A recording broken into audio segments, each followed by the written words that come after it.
Julieta, can I give some update? Or should we wait Yes. for more participants? Should we wait for more participants? Hi. Excuse me? What did you say? Are you asking, do we start or do we wait? Is that what you're asking? Yes, the clock still has 2 minutes, but I'm asking, can I give an update regarding what Dr. Adams said to why she's not here to present? Yes, thank you. Okay, so Arlene is just saying here that Dr. Adams didn't want to present yesterday because of the unrest in her area, and she hasn't responded to my messages. Okay. All right. Now, I know the situation in KZN is really very volatile. Yes. I have relatives there, so I know it's really bad.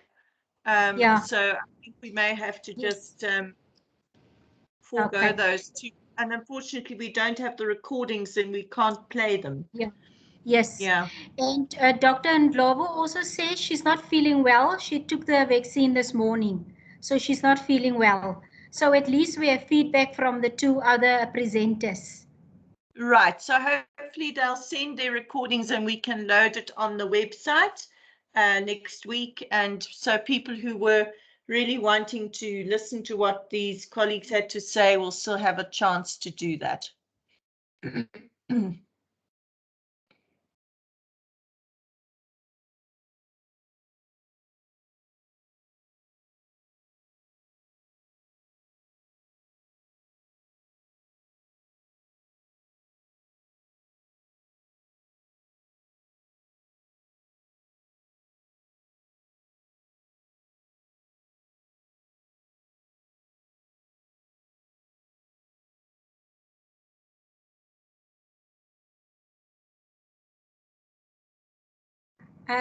Prof Keshne, do you want to continue? And Prof Harrison, kindly put up your presentation in the meantime. Right, will do.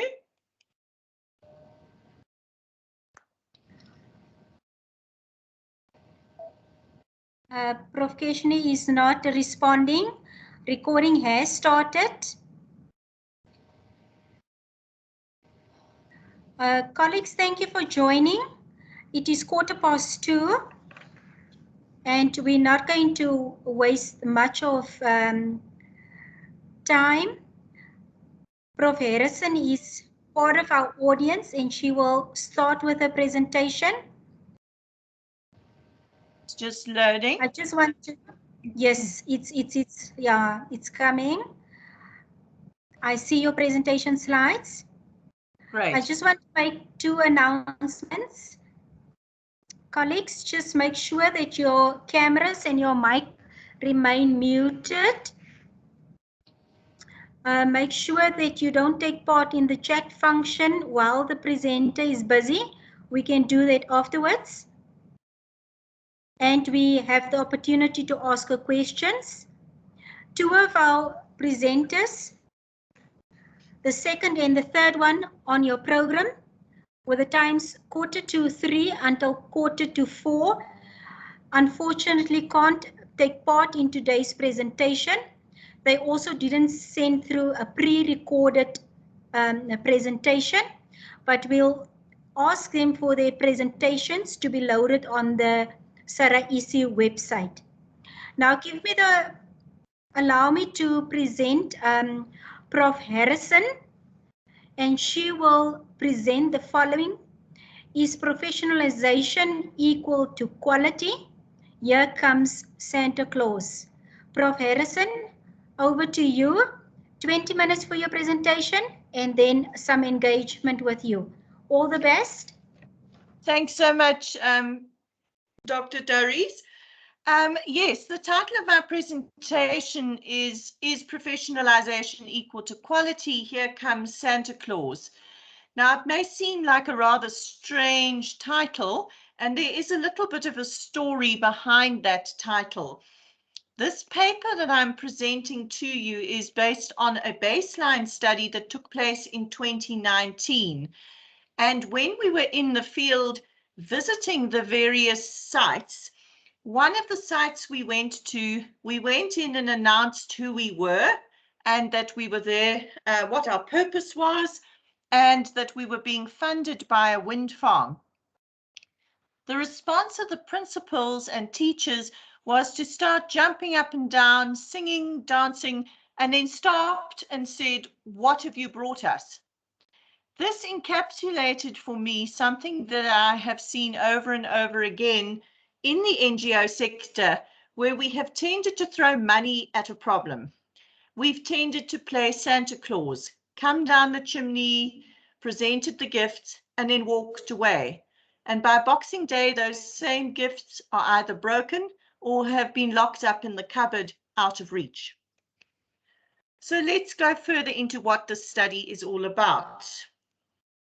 The background to the study is that it was a baseline study across 52 ECD centres in 8 wards.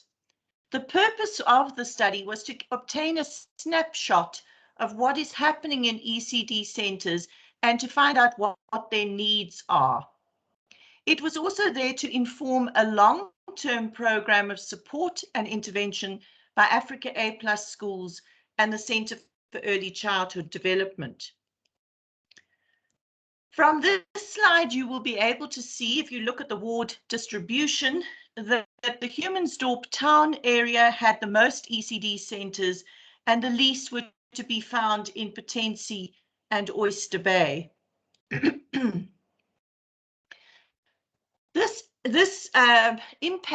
impact of the study had the potential to impact almost 2,500 children. And you can also see from this table that the ECD centre with the smallest number of children was 7, and the one with the greatest number was 124. In terms of staffing, if one included volunteers and parents, there was a potential to impact 265 staff members. And I think what is more interesting here is to note that 72 of our sample of teachers were falling between the 20 and 35 age group. Now, this is a little unusual in the ECD sector. We're more familiar with working with the mature teacher who's in the sort of 35 to 55 age group.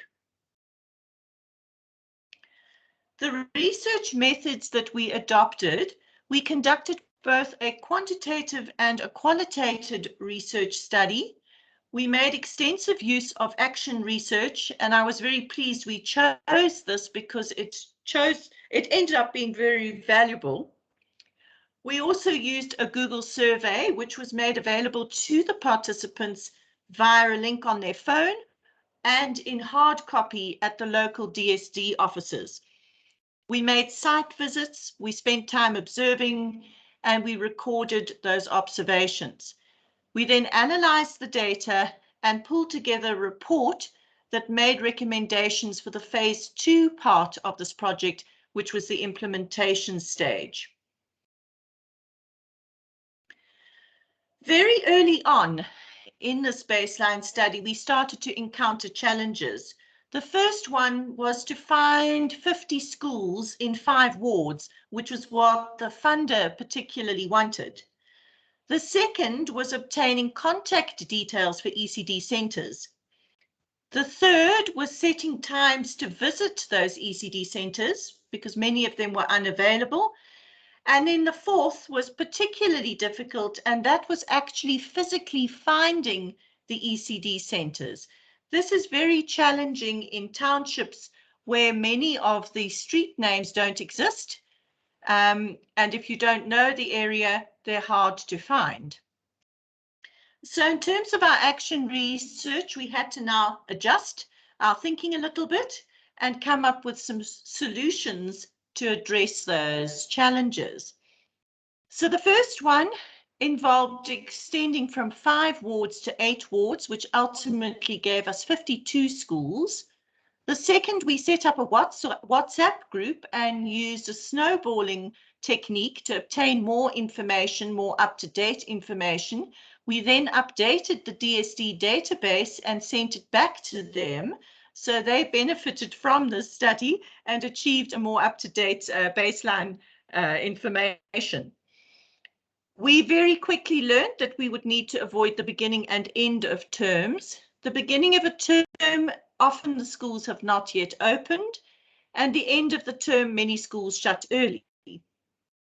We also realized that we would need to make extensive use of community engagement workers. We managed to obtain some very valuable community engagement workers who introduced us to the communities and showed us exactly where to find the schools we needed. We then looked at categorizing our information, making use of a tool that was developed by the Center for Early Childhood Development. The purpose of this tool was to grade and focus the work that was needed, and we graded according to a set of indicators. This included, amongst others, things like the infrastructure, was learning taking place, what sorts of resources were available, was a centre registered, had they received subsidy, were they offering food for the children, and what sort of staff qualifications were in evidence. These scores were then combined to arrive at an overall performance score, the lowest level being level 1 and the highest level being level 5. So if we look at this on a table, just to dip into this briefly, in terms of infrastructure, a building, the most basic building would be wood and iron, usually with a dirt floor. The more sophisticated, and that would be level 1, level 5 would be your bells and whistles, brick building, plastered, proper toilets, usually several classrooms, and electricity, etc. Looking at another one there, if we look at the teaching skills, staff skills, at level 1, you're talking about very unskilled staff, and we actually had a lot of that. Teachers who hadn't even completed primary school education, whereas at level 5, we were looking at teachers who had the NQF level 5 training and a couple who even had a degree. So after analysis, we came up with 12 schools at level 1, 12 at level 2, 13 at level 3, 6 at level 4, and 9 at level 5. This meant that approximately half of our sample size were falling into the lowest level, and this has to have an impact on quality. So if we drill down a little bit deeper, we can see what those issues may be. Of the 52 principals, 30 did not have a matric, 24 had no ECD qualification whatsoever, and 46% of these principals were earning between 1.5 and 3,000 Rand a month. Of the 145 educators that we worked with, 107 did not have a matric, 102 had absolutely no ECD qualification, and 61% of these educators were earning between 500 and 3,000 Rand a month. Now, you may be wondering why I've included their salaries. And the reason for this is if we are asking our teachers to be professional in their conduct, if we are asking them to produce quality, we have to face the fact that if these teachers and principals are not earning a living wage, it is very, very difficult to shift an attitude. It is very difficult to ask them to be professional and to ask them to put in the time and effort to produce quality. When we moved on to looking at teaching and learning resources, 22 of the 52 ECD centres reported that they had sufficient resources. And by that, we meant sort of particularly bought resources, your books, your puzzles, blocks, etc. 16 centres didn't even have chairs and tables. We found that the ECD centres differed significantly from one to the other, and this was partly because some of them had already received some Santa Claus gifts from a previous wind farm, and others had not. I think it's important to pause and look at the resource aspect. There is no doubt that children need resources to learn. They have to have things to manipulate and to work with. Teachers also need them to achieve learning. However, we need to be very mindful of the fact that simply providing a resource without supporting the use of that resource is not going to lead to professionalization or quality learning. I have been in plenty of ECD centers where lovely new toys are provided, but they get locked away because the teachers don't want them broken. We also need to recognize that teachers need to be able to produce their own teaching and learning resources, and we must be able to show them how to do this. Registration issues. The vast majority of the schools that we sampled were not registered. And in a way, this was not surprising. The registration process is a very long and complex process. It is very demoralizing. Many of the principals and head teachers who have to engage in the documentation are not speaking English. The documentation is completely overwhelming. And this is a disincentive for schools to get registered. We also found that they were not registered with SARS or with the Department of Labour. The governing body side of things was more interesting. We discovered that quite a few of our sampled schools had in fact received governing body training from the DSD.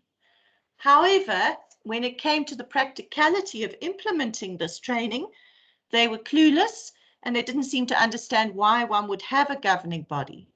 So again, speaking to the fact that Santa Claus cannot simply drop a gift. We have to support what that gift is and how it is being used. So very few of the centres were actually making use of a governing body or even benefiting from that training that they had received. Health, safety and nutrition. 12 of the centres that we surveyed were not clean, and I'm putting that very, very politely. They were frightening, if I'm absolutely honest. And here we're talking about things like open sewerage, toilets that were blocked with barbed wire stuck in them, absolutely horrific. 8 of the ECD centres were not storing harmful substances appropriately. This is often because the spaces that they're working in are open plan and children have access to kitchens where kitchen cupboards are not locked or are falling off their hinges, and they can access these harmful substances. And 6 of the ECD centres didn't have clean drinking water. Now, this research was done in 2019, so it was pre-pandemic in a drought-stricken Eastern Cape. You can imagine how much worse that scenario is now with the pandemic and with the drought having worsened. 28 centres had fire extinguishers and first aid kits, but didn't know how to use them. Only 7 centres had a vegetable garden. And interesting to note that 34 centres were providing a main meal. Now, this speaks to what we already know. ECD centres are often a lifeline for children.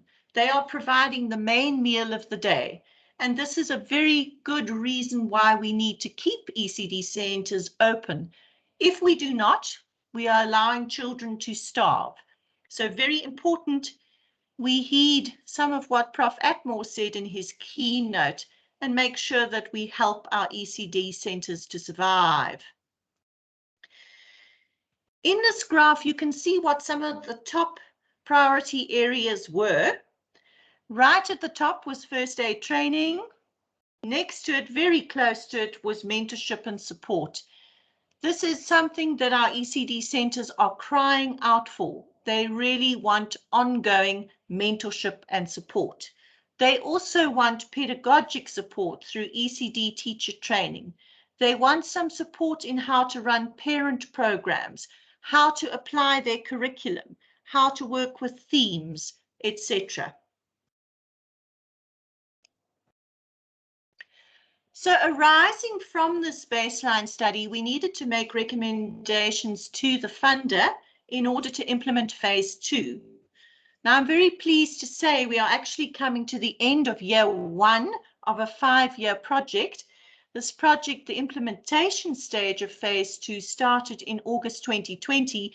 And despite the huge constraints of the pandemic, we've made amazing progress. We recommended from get-go that we needed to put in place using first aid correctly, that we needed to provide ongoing mentorship and support, and teacher training. We also recommended that we work with the 12 bottom schools to put the basics in place, particularly with regards to health and safety, registration, governing body, etc. That we work with the 15 middle to top schools to implement A+ training, and this is now happening and has been happening for a year, and that we train 10 A+ facilitators drawn from the top schools. Now, just to explain a little bit better how the A+ approach works, A+ works with a whole school approach to implementation, and we adopt a philosophy of creating communities of practice that are embedded in those contexts. And within each community of practice, we train up an A+ facilitator over a 3-year period. This means that we have somebody who understands the context, is already in that context, and is able to provide ongoing mentorship and support. So in conclusion, there is no doubt that there are key facts that affect quality, but they have to be contextually addressed. And by having that A+ approach, somebody embedded in the community who understands the community, understands the challenges faced, we make sure there's somebody who is able to provide the relevant support. It is not appropriate to simply provide resources. We have to provide the support and training alongside those resources. And here, when I talk about resources, I don't only mean physical toys. I mean all the resources we provide in terms of upskilling, in terms of understanding what it means to be professional in our conduct, in terms of what it means to provide quality teaching in our classrooms. All of these resources have to be supported with mentorship in an ongoing basis. So intervention has to be sustainable. We can no longer play Santa Claus, come down the chimney and drop off some gifts and say goodbye. We have to be there to support the use of those toys and make sure that they are used effectively. Quality is a long-term commitment. There is no fast forward button. We are talking about a legacy of apartheid that has done serious damage in our country. To undo that damage and to replace it with appropriate ways of behaving, to achieve quality and professionalization, is a very long-term commitment. And that is why I'm pleased that this particular project is a 5-year project. To achieve quality and professionalization, we also have to work collaboratively. Nobody can work in silos anymore. It was interesting to hear and some feedback on this project in this last year. Some of the ECD practitioners reported that in the past, pre this implementation, they had viewed each other as competition for the market of bringing children into their centres. They now view each other as their allies, that they can work together and support each other. And that is a wonderful shift to see happening. Collaborative effort starts at the very beginning when you have a funder that recognizes the importance of ECD. It goes down to 2 NGOs coming together and speaking to their strengths, in this case A+ and CECD. The next layer down is the staffing of those NGOs that come together and do their jobs really well. And then you have your facilitators that are being trained up and your teachers beneath them working together, and of course, spreading out to the community and the parents and the relevant stakeholders. So quality is absolutely about collaborative effort. I would like to thank and acknowledge a number of people in regards to this baseline study. I'd like to thank Michaela Ashley Cooper, Anya Morris, Yolandi Delport, and Professor Eric Atmore for their collaborative effort on this research. We are working together for quality change in early childhood development. Thank you very much. Thank you so much for this presentation, very informative, detailed presentation. Colleagues, your time to ask some questions, to give some comments to Prof. Harrison. Please feel free to put up your hand.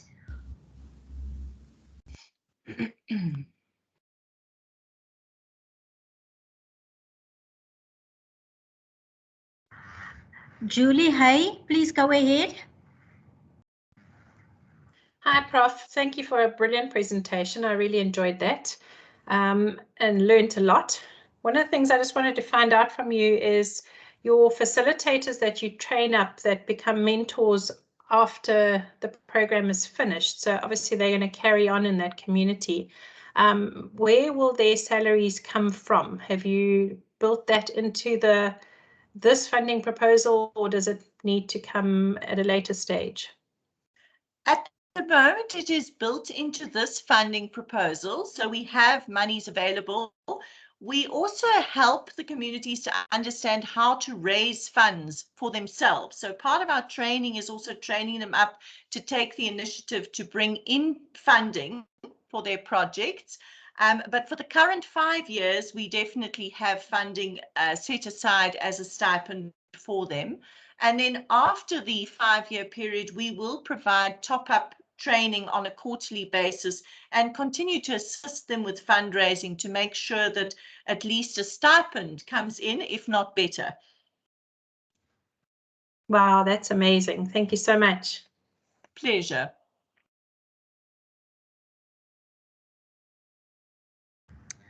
Thank you so much for that question. In the chat, Prof. Harrison, you can see there's also 2 comments regarding your presentation and how you've done with this presentation. Thank you very much. Okay, there's something also from Leonie van der Westhuizen. I think it's also part a compliment, but also partly a question. Did you see that aspect there, or do you want me to read it to you? Do you mind just reading it? I'm struggling to find it. Okay, she's saying such an informative presentation.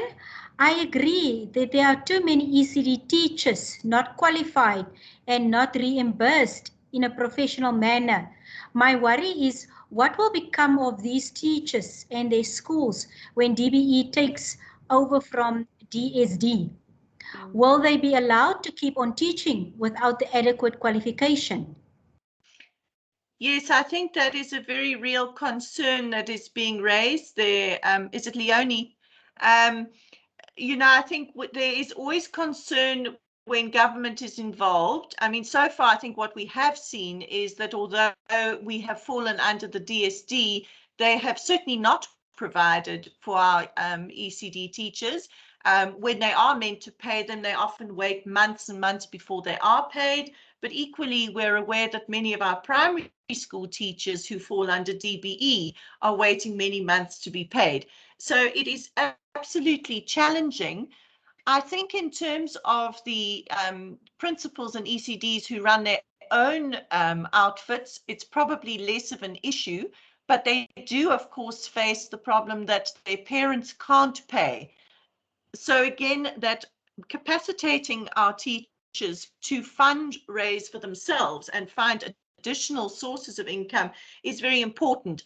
We have seen with this pandemic a lot of our ECD centres having to close because parents simply couldn't pay fees, and they obviously also couldn't wait for the DSD to pay them.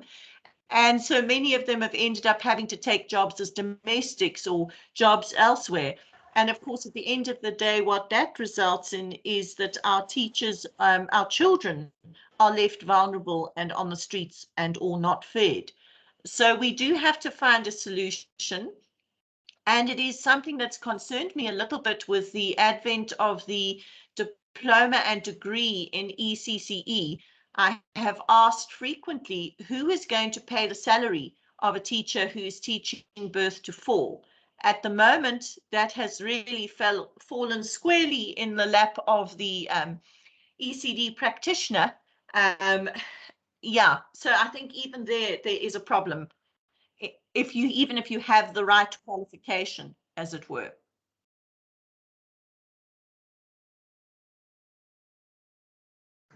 Thank you for that feedback. Donna also has a comment in the chat, and she's also alluding to the fact that she appreciates the aspects of professionalization through training and development and a learn to earn notion for sustainable quality. Yes. That's from Donna. Thanks, Donna. And yes. then also, yeah, Leonie's just saying thank you for your answer also.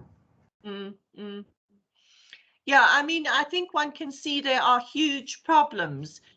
And, you know, I think this is also what Prof. Atmore was talking about, and how we need to mobilize our thinking and our actions to try and bring about real change. As I said in my presentation, quality doesn't happen overnight. Professionalization doesn't happen overnight, but we have to start somewhere and put that effort in, and accept it's a long-term project and change. But I think with real commitment and passion, we can get there.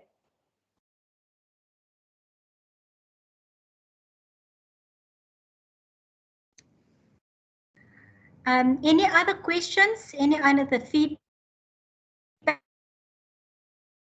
And just adding to what you just said now, Prof, regarding what Prof. Atmo also encouraged us all to just be activists for our ECD and ECCE field. That is so important, and I think Sarah is already playing a key role in that. Just giving more voice to our practitioners out there and our young children out there. Yes. Just to thank you. Just to say again, I've alluded to the fact that our last two presenters won't be able to join due to different circumstances of illness. But also we've asked them to send through their audio PowerPoints that will also be made available on Sarah Easie's website for you to listen to. Prof. Harrison, just kindly guide us here. Is it okay if everyone can leave the site now and join later the link of 3:45 when it comes to the closure of the conference? Yes, there are 2 more sessions in our parallel theme of care and education early years. So people, if they want to jump in and listen to that, that's absolutely fine. Yeah. And then the closure will be at 3:45. Thank you so much for listening. Yes. Thank you, everyone. The next session is actually starting now, 2:45, in the first session of care and education in early years. Thank you, colleagues. Bye-bye. Bye-bye. Thank you.